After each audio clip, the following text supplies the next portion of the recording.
Good morning, everyone. I'd like to thank you for joining us on today's webinar on Missouri Children with Developmental Disabilities Waiver Screening Request. I'm Heike Johns, Learning and Development Coordinator for the Division of Developmental Disabilities, and I'll be your host for today's webinar. I'd like to begin with a few housekeeping items. Participants are muted upon entry. However, it is suggested that you mute your line as well. Also, just a reminder, you have the ability to control your viewing of the document, the navigation tools on the top right of your screen. If questions during the webinar regarding the content being presented, we ask that you use the Q&A box. Time allow or questions are quickly and easily answered. Those may be answered during the webinar, but rest assured we will provide questions and answers in a follow-up document of any questions that have been submitted during this presentation. One document, recording of this webinar, and any of the presentation materials all become available. Those will be packaged up. We'll send out an email blast notifying individuals that the information has been posted to our website and is there for you to access. If you're not signed up to receive the division's e-blast, you can do so by going to the DD website. On the right side of the screen, you'll see a yellow box that says Get Email Updates. If you click, it'll take you to the registration page. Completion of the webinar, there will be a brief survey open in your current window. We encourage you to participate in the survey as your feedback is important to us. I'd like to turn this over to Melissa Knipp with the Federal Programs Unit, and her will have Charles Bentley, Medicaid Consultant, and Anna Leonhard, Correspondence and Information Specialist, give you some additional information.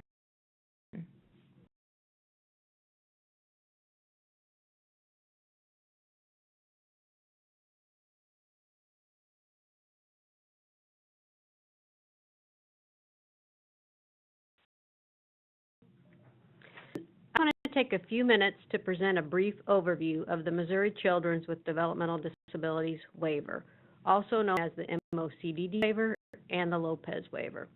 Before I hand the webinar over to Charles and Anna, I wanted to give you this overview. The information that I am going to present is located on the Division of Developmental Disabilities external website, Home and Community-Based Waivers section. The MOCDD waiver is approved to serve only 366 children. The MOCDD waiver is for children who have an ongoing waiver service need and use at least one waiver service monthly. The waiver is not for children who only need MoHealthNet services, such as private duty nursing. Private nursing is not a service through the MOCDD waiver. To be eligible for the MOCDD waiver, the child must be eligible to receive Division of Developmental Disabilities services as defined in state and federal regulations. The Division of DD regional offices will further determine the eligibility for the MOCDD waiver and if ongoing waiver services are needed for a child. The child will be determined by the Division of DD to meet an intermediate care facility for individuals with intellectual disability level of care and be at risk of entering an ICF-ID institution if not provided the waiver services. They also be living at home and family and under the age of 18. If determined eligible for the MOCDD waiver, he or she will be placed on a wait list with a prior need score, a date placed on the wait list. Quarterly available MOCDD waiver slots are offered to children on the wait list who have the most critical unmet needs. In order to be considered for participation and placement on the wait list for the MOCDD waiver, a child must be determined ineligible for any regular MoHealthNet program, including MoHealthNet for Kids. Currently sometimes placed on the MOCDD wait list without a MoHealthNet eligibility determination. Families are often told to obtain a Medicaid denial letter from Family Support Division. However, oftentimes families do not always understand the process and therefore provide FSD with inaccurate or incomplete information to the application process. In line with this eligibility determination, the MOCDD waiver screening request was developed, and this section will now be presented by Charles and Anna.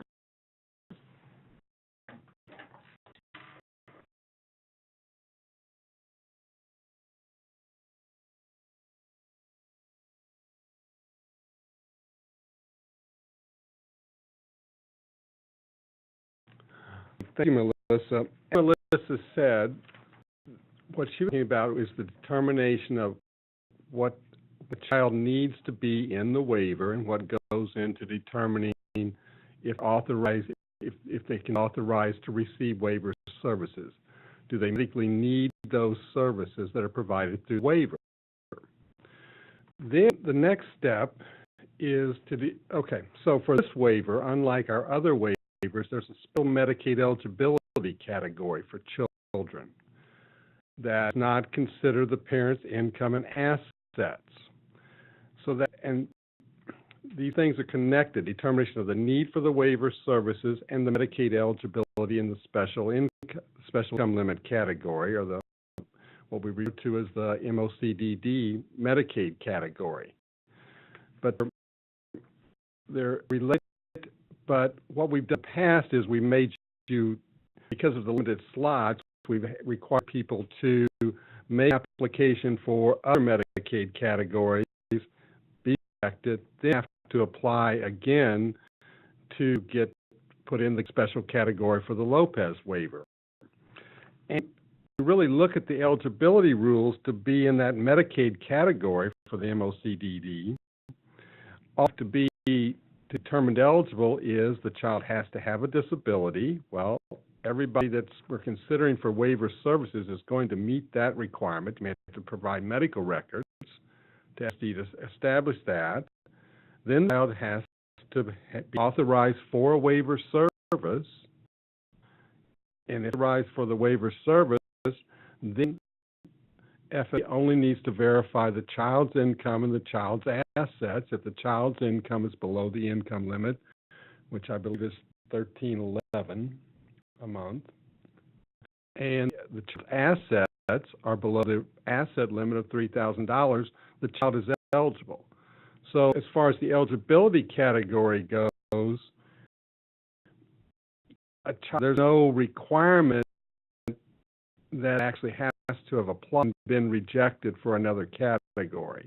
It's just that we want to limit, since we have a limited number of slots, we don't want to put children into the waiver category if we can cover them a different way. So, but this, as Melissa said, this is always confusing, and it just seemed like adding steps to the process that were unnecessary. So what we've tried to do now is we've decided we could streamline the process and develop, instead of making the parents apply twice for the child, first we would have them do screening to see if the child is potentially eligible in another Medicaid category. And doing that, what they would do is they would look at what's the family situation, the parent's income, what are the parents' assets, what's the child's income, what are the child's assets. If the parents' assets are above the asset limit, the $3,000, then we know that the only potential Medicaid eligibility for the child is the waiver category. If its income is CHIP limits, then also that's the only possibility. Then you look at the parent's income. Well, the parent's income will never connect the child ineligible for the regular Medicaid for disabled children category. It will either make them a spend down or a non-spend down. So parent's income would allow the child to receive disabled coverage at a non-spend down. Then we want them to apply that way and be determined eligible that way. If you're going to be a spend down, that's where we get into having to make a decision whether or not we should offer services in the MOCDD waiver so that the child doesn't have a spend down, because it's the parent's income is what causes the spend down, or is it reasonable to expect the child to spend down, and so therefore they don't need to be authorized in the MOCDD waiver. We can just serve them through some of our other waivers. And in order to do that, it's not that thing. So what we've done is we have on our website disabled child spend down calculator where you can enter the income of the child and the parents and determine what the spend down would be.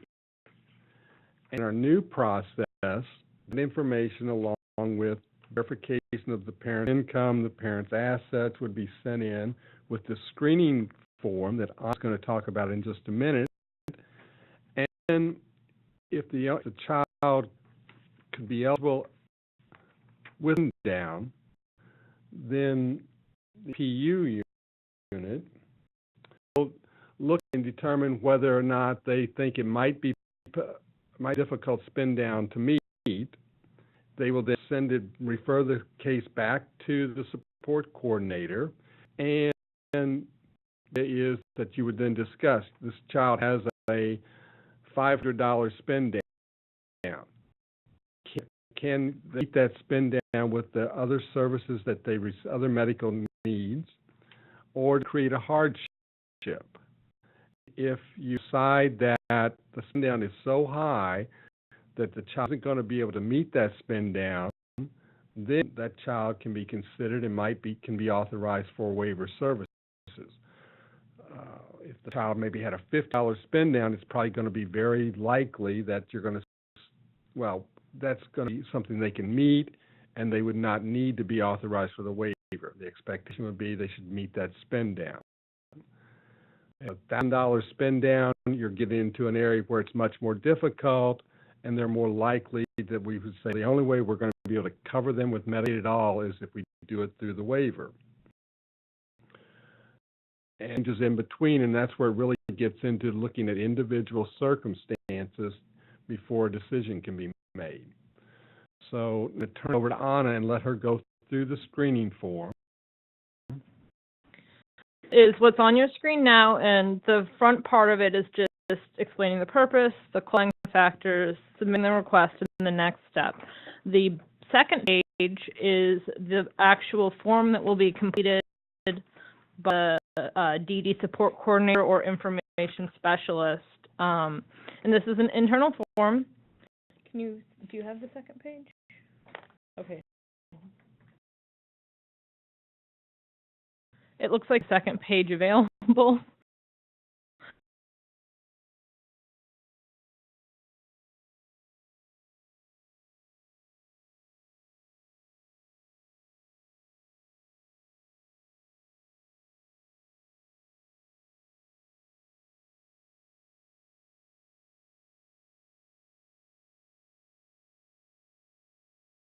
The second page pulled up. Just give me a second. I'm sorry.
I'm trying to pull up the second page.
Okay. It's not a great representation. We kind of hack it to get it to go up through this program, but you can get an idea of what it's going to look like.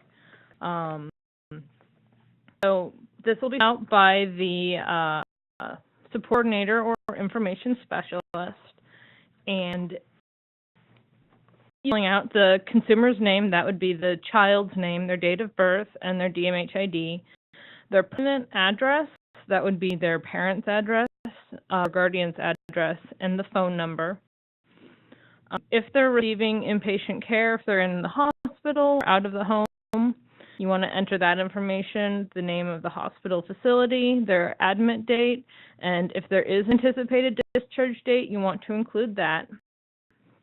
Then for income, so we've got two categories, parent name. If there is more information than there's room for on this form, you can include that. So if there's 4 income sources, you include that with the email. And you want to enter the income source and then the gross monthly income, and that's the income before taxes are taken out. There's the balance of all of the checking accounts, savings account, and other resources. That would be stocks, bonds, trusts, things like that. And again, if you feel like you don't have enough room, emailing this to me so you can provide more information in the email if need be.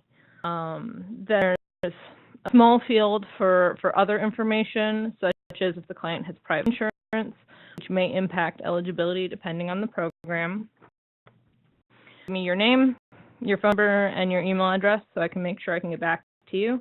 And then we have 3 check boxes that say verification of all income, verification of resources, and copy of spend down calculator results. Link on page 1 to that spend down calculator. So if you want to save that and include it in the email to me. What I'll do is I'll take a look at all of the information received and I'll run a screening. What, if anything, the client is eligible for. So the of it, which I'm not sure came through when we hacked up, so it says screening confirmation from the DSS Family Support Division, and it's going to be a box at the very bottom of page 2. And it then says the screening letter provides only an estimate and is not an official Family Support Division eligibility determination for internal use only. So something that you don't want to give to the client because this is an eligibility determination. And then the box that will say the provided verification of resources shows that the client is over the Mo Health Net for Disabled resource limit. The considered resources are as followed. So what I'll do there is I'll look at any check account, savings account, stocks, bonds, other investments, etc., and I'll see what Family Support Division considers as an available resource. No. To this email. Question in the first page, it goes to DMH Medicaid eligibility at dmh.mo.gov. And my name. So we considered resources, and I say either the client is under the $3,000 limit, in which case I wouldn't check that box, or the client is over, in which case I would check that box and explain what resources were considered. The next box is the provided verification of income shows that the client is over the Mo Health Net for Disabled income limit to receive non-spend down coverage. So if the client will have a spend down, I check that box and I would say what the spend down would be and what income is reported. And that's basically what that box will be. Then I send the form back to the support coordinator or information specialist who filled it out. And why did they do that? This all has to be submitted to the Utilization Review Committee. Submit that to the Utilization Review Committee. Individual support plan. Along with individual support plan. Level of care information. Level of care information. Are there questions?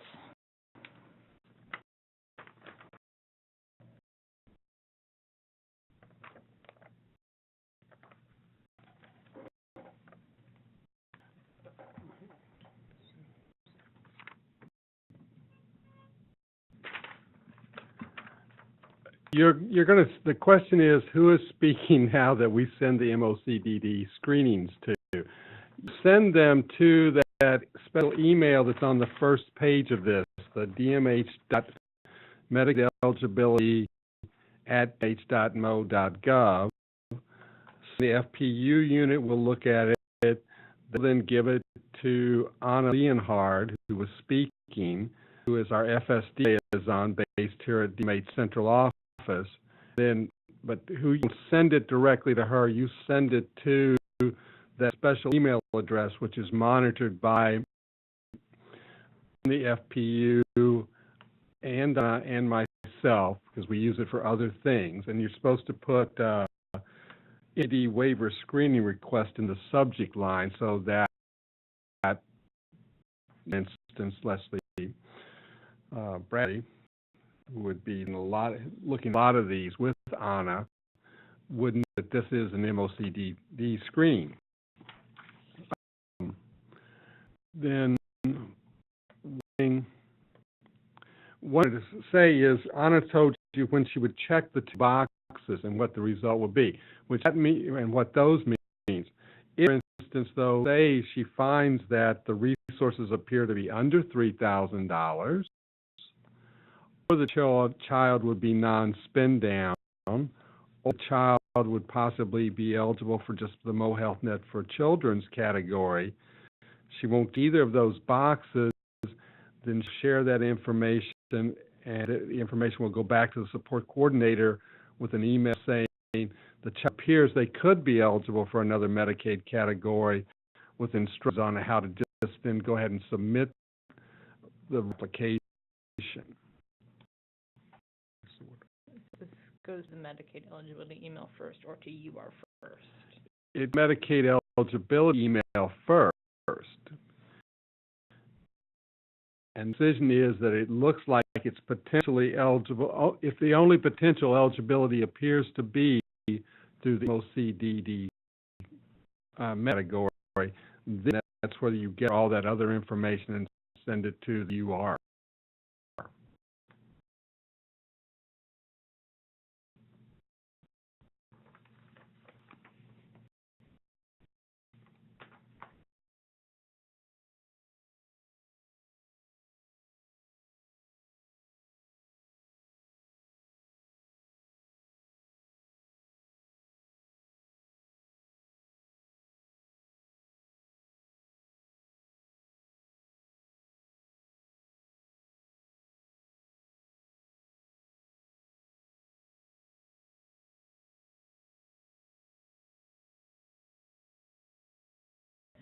The question is not allowing me to go back to that initial page of the training. We're going to try to reload that now, and I'm sorry about that technical issue, but it is one document when you download it. Where is it going to be? I think.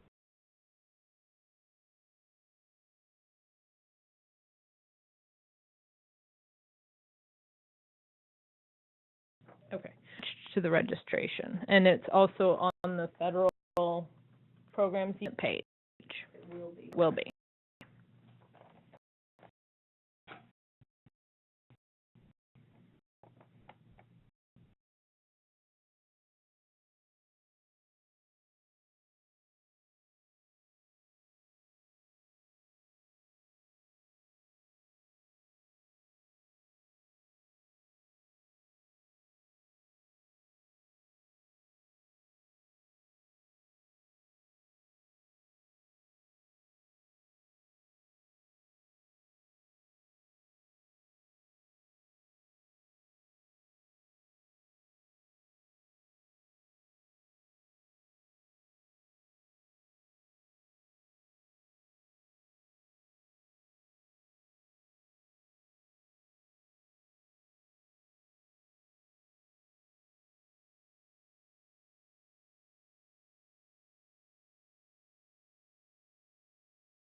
first page again, and that does include the email address to send it to and the link to the spend down calculator.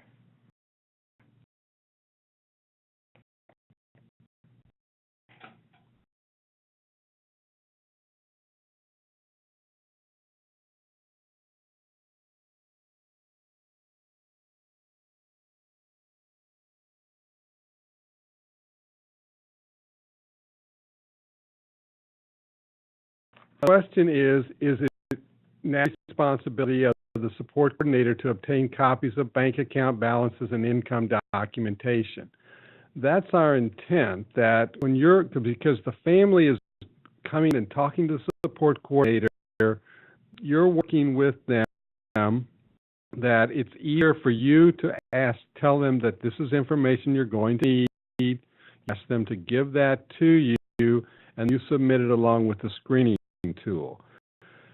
And when Leslie and Anna get it, the screening tool, they look at what you submitted, and if it's not enough information, they will communicate back and possibly sometimes communicate directly with the parents. But in general, the idea is to make this a simpler process both for the parents, for the FPU, for everybody, that it is to not make the family go to multiple places in order to get the information needed to make this decision. So the support coordinator is working directly with them. So yeah, if you want to be considered for this special Medicaid category and these waiver services, we're going to need to see a bank statement. We're going to need to see verification of what your income is.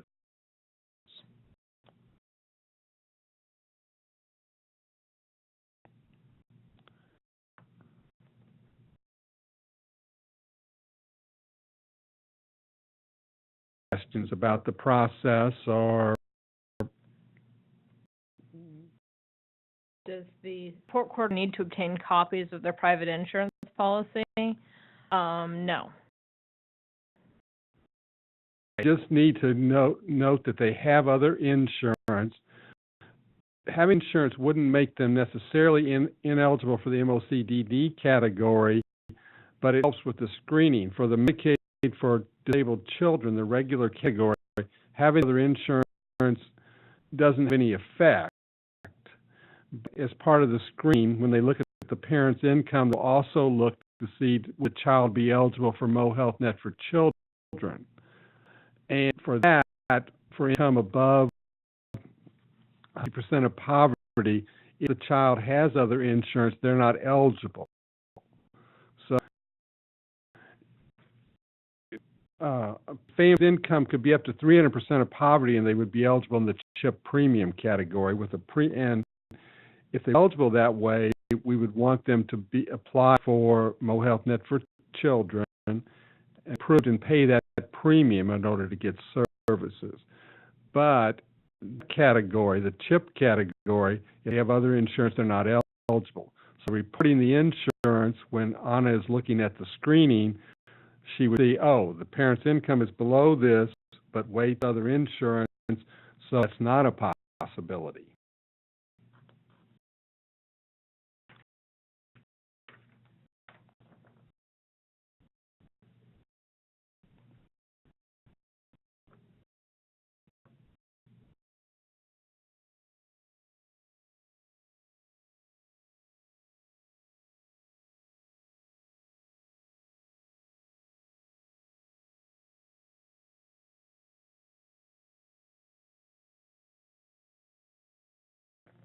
No other questions. I think we're done.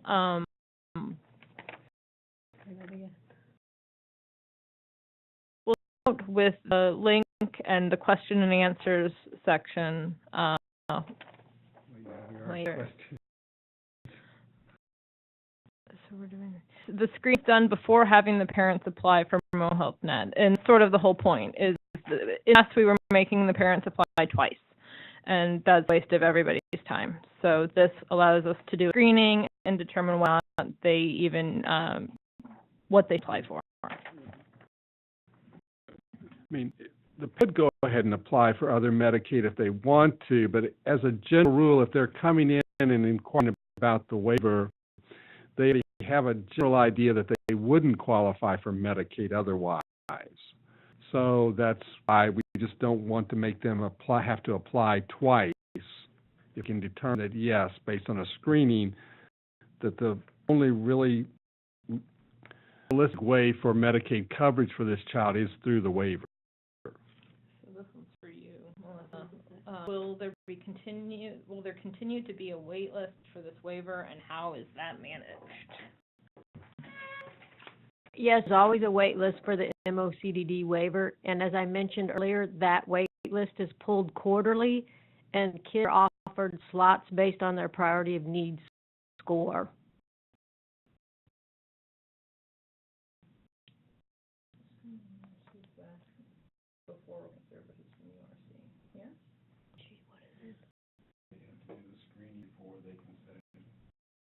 Yeah, correct. I can't see it. Sorry. Just to confirm, screening must be sent in and received back before requesting services from URC, correct? Yes, that's correct. Yes, that is correct.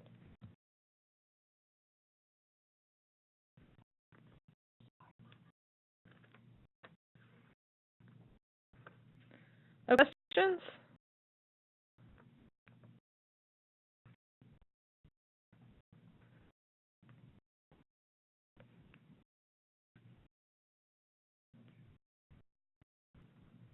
All right, then. Again, there will be an email blast sent out with a link to the audio of this and also a question and answer.